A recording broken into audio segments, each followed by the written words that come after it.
श्री स्वामी समर्थ.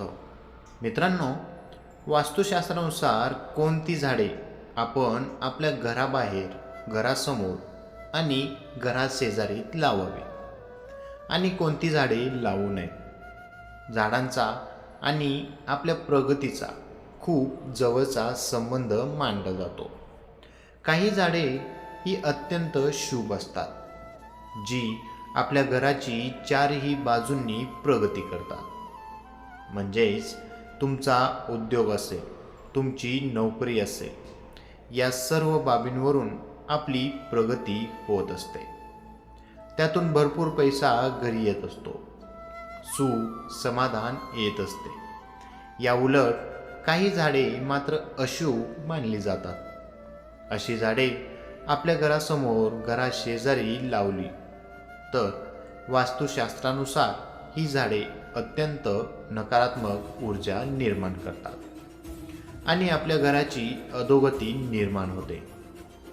घरात पैसा राहत नाही, वादविवाद निर्माण होतात, गरिबी येण्याबरोबरच अशांती, घरातील व्यक्तींमध्ये वाद, भांडणे होतात. अशा अनेक नकारात्मक गोष्टी घडून येतात. मित्रांनो, अनेक जणांचा वास्तुशास्त्रावर किंवा कोणती झाडे लावावीत किंवा लावू नये यावर विश्वास नसतो. आम्ही तुम्हाला एक उदाहरण देतो, त्यावरून अनेक जणांचे वास्तुशास्त्राबद्दल किंवा झाडांबद्दल असलेले गैरसमज दूर होईल. रोजच्या उदाहरणावरून तुम्हीच पहा की तुम्ही काम करून दमल्यानंतर जेव्हा जवळच्या बागेतून फेरफटका मारता किंवा एखाद्या झाडाच्या सावलीत विसावा घेता, तेव्हा तुम्हाला कसे वाटते?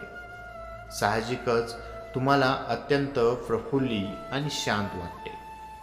आणि दुसरीकडे एखाद्या वाळवंटात गेलो, म्हणजे एखाद्या ओसाड किंवा अतिकोरडा प्रदेशामध्ये गेलो, तर तिथले काटेरी झुडूप पाहून आपले मन प्रफुल्लित होईल का?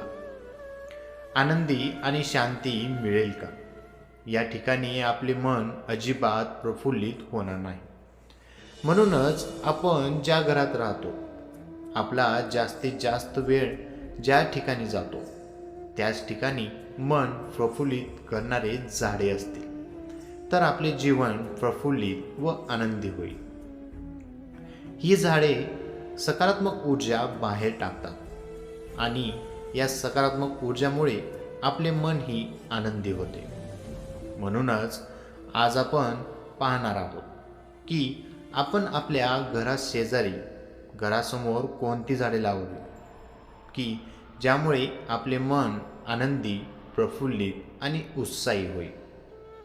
मित्रांनो, पुढील माहिती आवडली तर नक्की लाईक, कमेंट आणि आपल्या चॅनेलला सबस्क्राईब करायला विसरू नका. वड आणि पिंपळ ही झाडे हिंदू धर्मशास्त्रानुसार अत्यंत शुभ मानली गेली आहेत. परंतु ही झाडे मंदिराजवळ असावीत, घराजवळ नसावीत. दुसरं म्हणजे नारळाचे झाड. अशी उंच झाडे किंवा 3 फुटापेक्षा उंच असणारी कोणतीही मोठी झाडे ही मुख्य दरवाजासमोर नसावी. अशी उंच झाडे घराच्या पाठीमागे असावी. अशी झाडे जर आपल्या घराच्या मागे असतील तर आपल्या घरात पैसा टिकून राहतो. चंदनाचे झाड हे सुद्धा खूप शुभ मानले जाते. त्याचप्रमाणे लिंबाचे झाड हे सुद्धा खूप शुभ मानले जाते.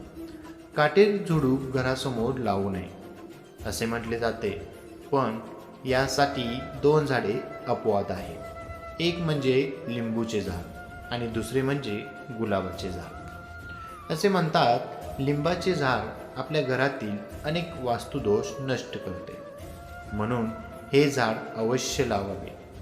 याशिवाय कोणतेही काटेरी झुडूप दारात असेल तर त्वरित काढून टाका, कारण अशा झाडांमुळे घरातील व्यक्तींमध्ये वाद निर्माण होतात. या काटेरी झाडांमुळे मोठ्या प्रमाणामध्ये नकारात्मक ऊर्जा निर्माण होते, म्हणून अशी झाडे दारात लावू नयेत. दुसरे म्हणजे घरात झाडे लावावीत का तर याचे उत्तर आहे हो.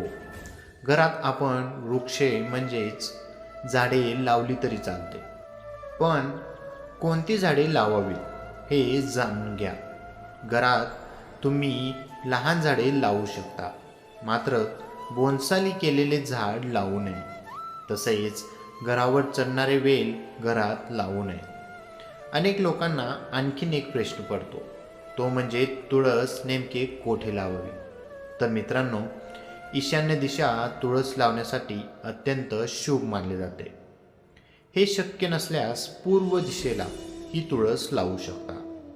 घराचे मुख्य दार पूर्वेला असेल तर अंगणामध्ये तुळस लावू शकता. तुळस ही हिंदू धर्मामध्ये खूपच पवित्र आहे. तुळशीमध्ये आध्यात्मिक शक्ती आहे.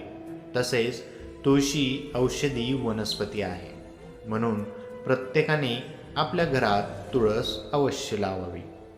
अनेक लोक म्हणतात की आम्हा वास्तुशास्त्रानुसार सर्व शुभ झाडे लावली आहेत, तरी पण घरात पैसा टिकत नाही.